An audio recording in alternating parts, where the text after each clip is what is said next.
The guardian at the threshold. An archetype that parapsychologists have obsessed over for centuries. A mythic entity who's appeared in the stories of innumerable cultures. No matter their description, his role is always the same: to confront anyone who dares cross into unseen worlds. In our last session, he spoke to her, or through her. Even when I listen to the tape, I can't be certain what I'm hearing. Still, I've repeated his words like a sickness ever since. It went like this: cross the sill, sink in a twinkling, cast aside the old sleep, to sleep again anew. The candleman, the ferryman, indeed the guardian at the threshold, an eidolon on the inside, determined to keep me out.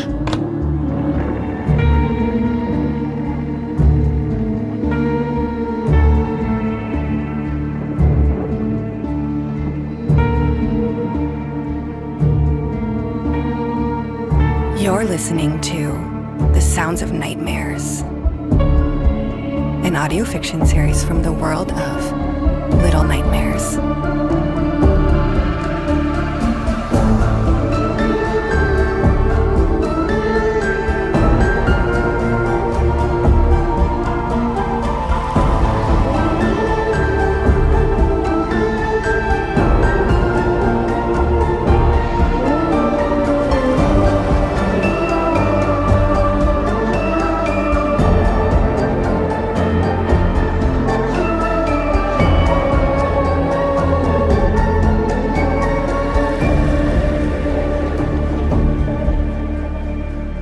Chapter 5: A Deluge of the Inevitable.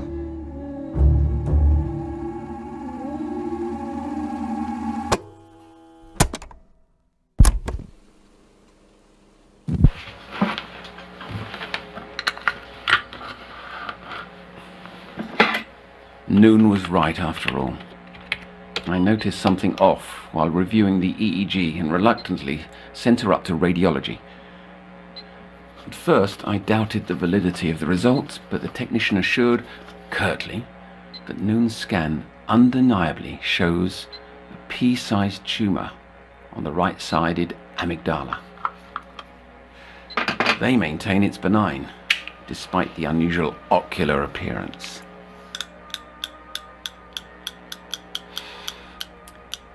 This calls everything into question. The mass's location could impact fear response, emotional salience, and damningly, dreams. And yet, I cannot deny all the evidence to the contrary. I've pondered the ethics of informing Noon. She's already so scared of her body that it would only send her spiraling. I can't risk anything jeopardizing a revelation that might lead to Cece. From here on, anyone listening will think me mad. But the proof is in the pudding.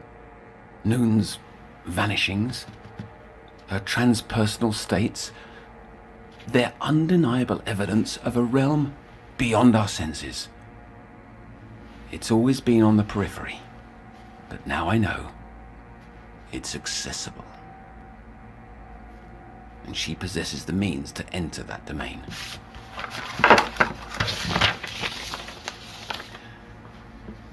My professor's paper posits thus: there are two requisites for entering the quiddity of consciousness. First, a gateway, places hidden amid our world. Second, a means to open these doors. And I assert that keys are primarily cut out of fear.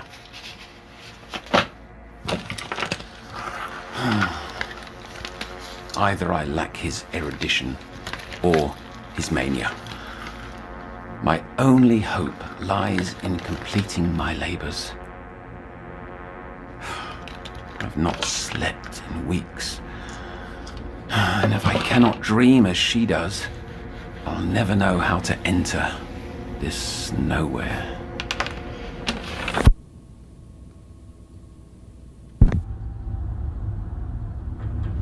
An ugly autumn night, isn't it, Noon?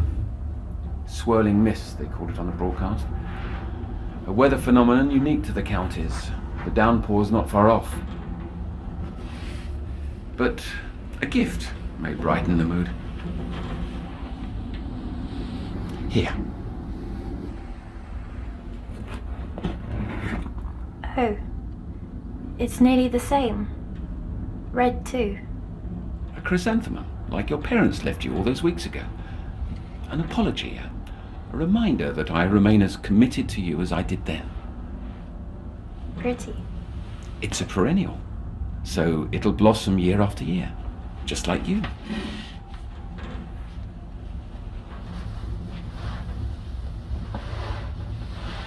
I think I'm ready now to talk about my mum and dad. Oh, and why now? What's changed? Because I feel like I'm beginning to forget, and maybe talking will help me remember. Because you've been away so long, or you literally feel you're losing your memory?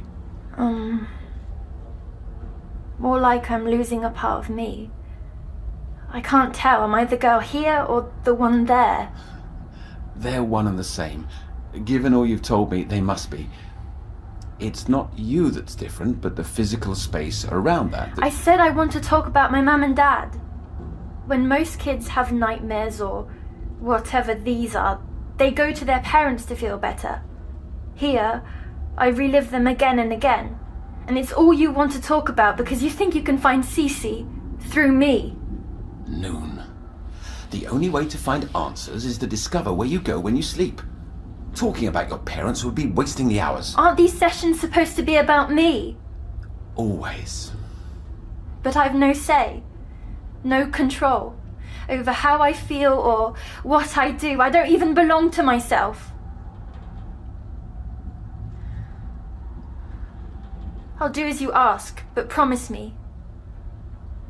No wires hooked into my head. No machines. Not tonight. No machines, promise. I think you'll enjoy what I've got planned.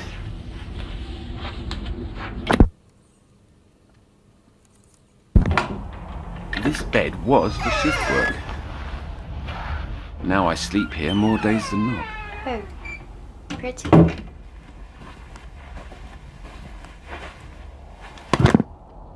I'd like to try a sort of role reversal.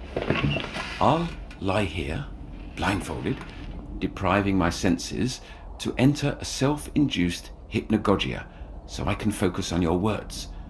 You'll recount your latest visit, and I want you to try as hard as you can to project your dream into my head. I don't think it can work, but I'll try. That girl, in the photo there, that's her, your daughter. My sister. Oh, you don't look much alike.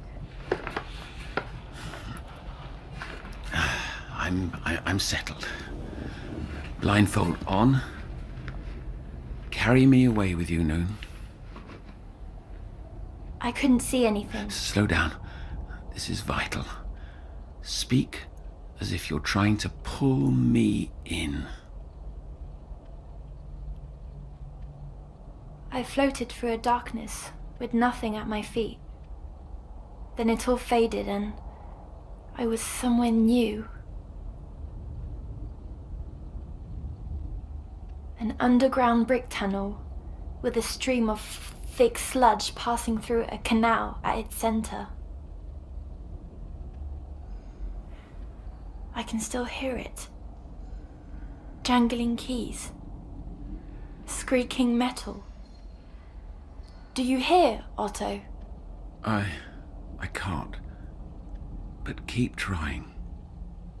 It came from a kid in the distance, struggling to shut a grand iron door. The last thing I heard before the slamming shut was laughter.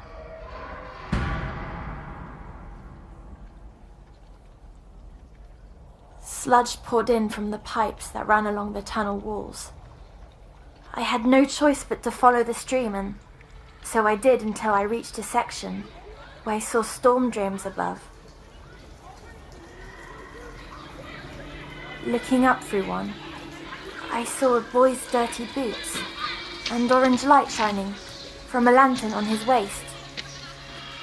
We locked eyes and he called out, "Look, critters already!" Lights then shone down from every drain above, other boys and girls wanting to peek at me. Very suddenly, they went quiet. I didn't know why until I heard it, a rumbling through the tunnels. They whispered together, "It's here, finally here." Do you feel what I felt, Otto? They'd been waiting for you. Not exactly. Their joy, their bratty excitement. They'd gathered for an event and it had finally come. Like a holiday that only arrives once per year. Running from their celebration, I turned down a tunnel, going until I came to a junction. Overwhelmed by how many options surrounded me, I closed my eyes, listening.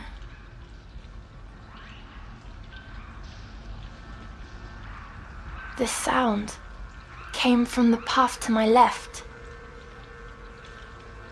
I waited, watching from a distance as someone crossed by the dark tunnel mouth. He carried a strange gadget, and every now and again, its buzz turned to some beeping, detecting secrets in the waters. I hardly noticed the rest of him, but I got a look before he crossed out of view. He carried a heavy sack over his shoulder, and things squirmed inside. But he was gone as quick as he'd appeared.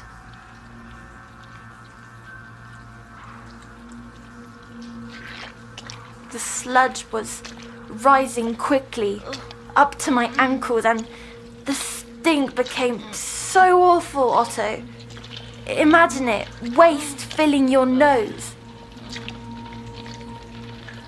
Then, across from me, a small pipe became blocked, stopping the sewage. A grey mass poked through, jammed in tight, wiggling to get loose. But not until it fell into the sludge did I realize this tiny thing was alive. It picked itself up and swayed about, curious of my company. The head was shaped like those cone mushrooms that grow out in Hatefield. I inched closer to the little mushroom fairy, and it began mimicking me, as if we'd been old friends. A friendly presence. The first non-hostile being you've met that wasn't another child. Yes, he belonged there, in that world. Part of it rather than a stranger, like me. Is it working, Otto? Can you see its little mushroom head? I think so. Maybe. Keep going. Yes. Drift away, Otto. Drift away.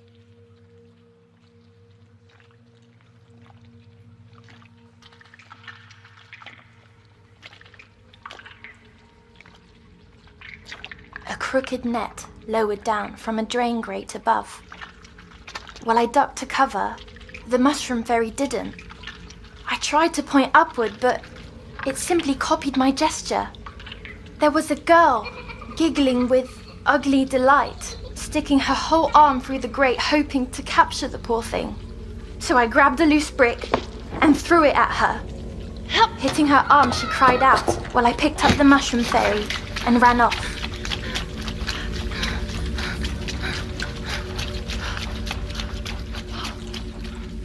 After we were well clear, I put the creature down. It immediately walked off, then looked back, suggesting I follow. That little body clicked, jittery and ungraceful. Somehow the thing seemed to know where it was taking me, stopping only once we came to a rusty door leading to a maintenance room. Entering, though, I discovered something else entirely.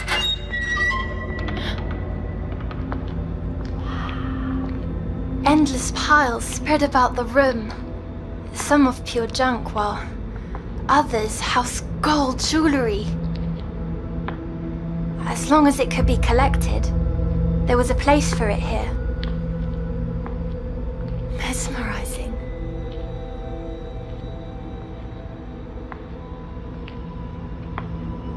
Only after examining a mound of keys did I understand where this stuff came from. Everything in this room had been dropped down from the world above over the years.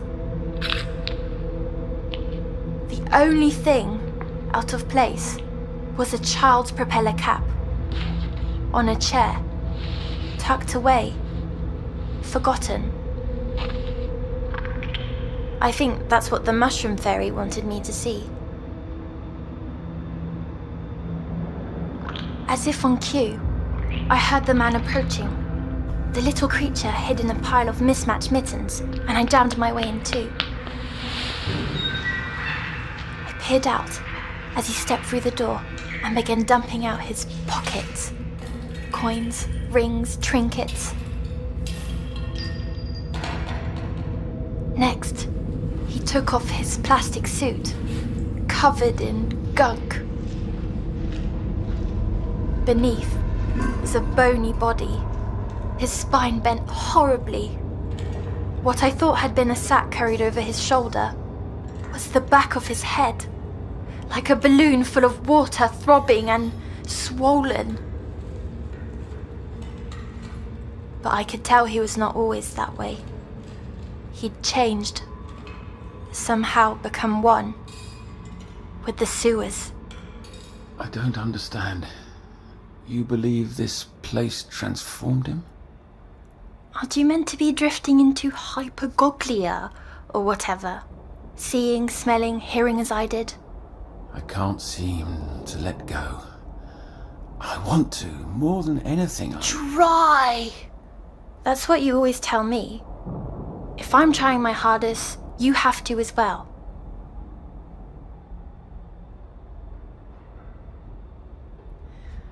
From the corner of my eye, I noticed the little cone sneaking away. The balloon-headed man was inches away, and in that moment, I thought of Jester, of the child with gooey hair, of Rusty. I couldn't do nothing, not again. Thankfully, that rumbling from earlier returned in that moment, stronger than before. The shaking destroyed the man's piles, startling him into an odd anger. So I stumbled out from hiding and bolted for my mushroom fairy, then out the door. I ran, and though the man wasn't very fast, that didn't matter. He had his gadget, and that buzz followed wherever I went. Any sense of direction washed away with the sludge that was now up to my knees. Turning down tunnel after tunnel, I stopped, hoping I'd lost him. All at once, those lanterns shone from above. The naughty kids had spotted us. Wildly they sang, snatch a gift before they're all sent adrift. Their cheers grew and I saw why. A bag-headed shadow appeared at the tunnel's far end, cutting me off. The man and his machine knew the tunnels as if the sewers had leaked into his thoughts. I tried to backtrack, but must have taken a wrong turn and found myself at a dead end, a wall of bricks. The mushroom fairy squirmed hard, begging to be freed. So I let go, and the grey cone climbed up a pile of fallen rubble and slipped through a crack without hesitation to abandon me, despite saving its life. The crack the ferry squeezed through began spouting water from the other side. I pulled at the bricks as the man stepped closer. One brick loose, then another. His gadget buzzed and buzzed when I ripped a final brick loose, leaving a hole large enough to creep through. He baited at the wall, grabbing at me, but I was too far gone. His small, milky eye peeked through at me until the walls rumbled more fiercely than ever. The man backed away, overcome with horror. The rumbling didn't stop after that, and neither did the kids cheering from above. Whatever they waited for, it was time. Otto, you're awake. Yes, Noon. I'm trying so hard to see, to feel, to sense what you did, but I can't. I don't have the gift you have, and your gifts are not as commanding as I'd hoped. I'd trade places with you in a heartbeat. I wish I could give you everything in my head. Then I'd be rid of all of this. Shall I go on? Yes. It felt as if someone had picked up the sewer, shaking it with rage. Water crashed against the walls. I stumbled on and on, the tunnel growing wider and wider. A second smaller sound appeared. Clicks and murmurs. Then, out of the darkness ahead, they appeared, scurrying so fast I couldn't react. 100 little mushroom fairies, rushing past me in a panic, escaping something close behind. It wasn't long before that something came. Speeding like a pack of horses tangled together, a tidal wave pounded through the sewer. The wave was feet away when I finally understood. For the kids above, this was a blast. They waited and waited, unable to experience the wave's power themselves. And that made them love it all the more. Snatching things that ran from its path was part of their awful celebration. The violent wave hit, sweeping me away, carrying me back through the maze of tunnels. I swam up and up, doing my best to surface, and just as I did, the waves paused. My body no longer needed to swim. And the candleman appeared, floating on some kind of broken door. Go through your encounter diligently. He holds the answers we need. Make no mistake, he is your tormentor. I'm not sure that's true. This time, I was able to speak in his presence. Why do you bring me here? What do you want? He replied. Cross the sill. Sink in a twinkling. Cast aside the old sleep. To sleep again, anew. I yelled back, why? Why should I? Before I finished, he said, blight, not within, but without. Here, all banes be set free. More riddles. He doesn't think I can solve them, but I will. I already did. I think he means by giving myself to his world, I won't be ill any longer. That's why, when I'm there, no more headaches, no more parasites, no more tests. That's not true. It's not. I would almost prefer him to take me. Don't say that. Away from here. From you. It's what he wants. Maybe. He wants you. Maybe your Cece felt that way too. Relieved.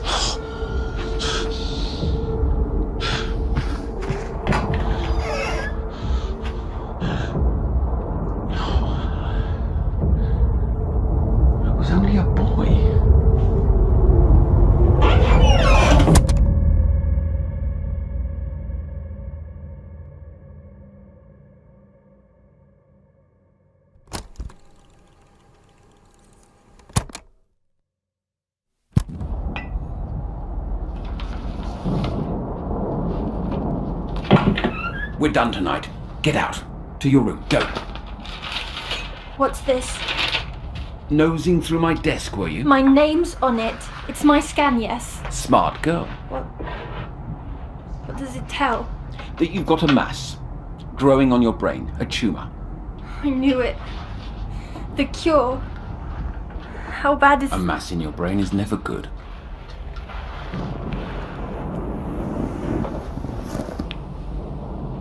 You should have told me. Why? Why didn't you tell me? It's not my practice to tell before necessary. Now, get to bed. Fine.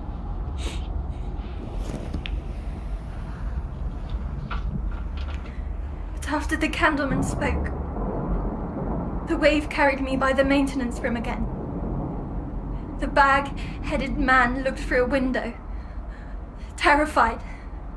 He was opposite to those kids above. Living down there, he'd no reason to celebrate the wave. Instead, he cherished what they dropped down by accident. You see, each wanted what the other had, but could never have themselves. I'm taking 2 sweets tonight. Take as many as you want and leave.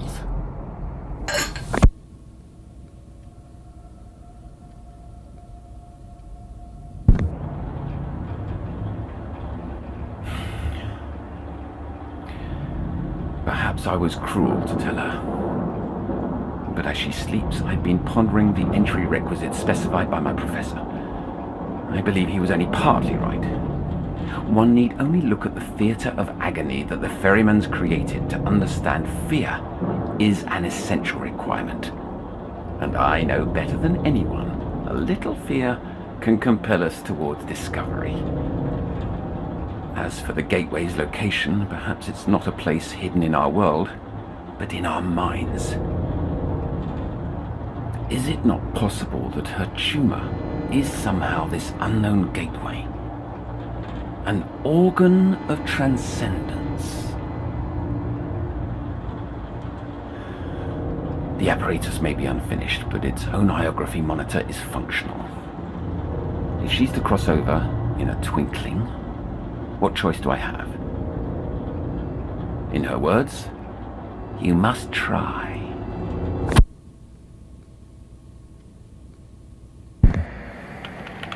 She hardly stirred at all while I pathed the BCI. All seems stable. As soon as her dreaming begins, the monitor should translate neural signals into visualizations. Otto. Shh.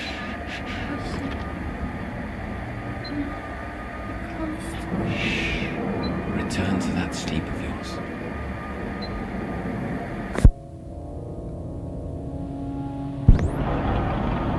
It's past midnight.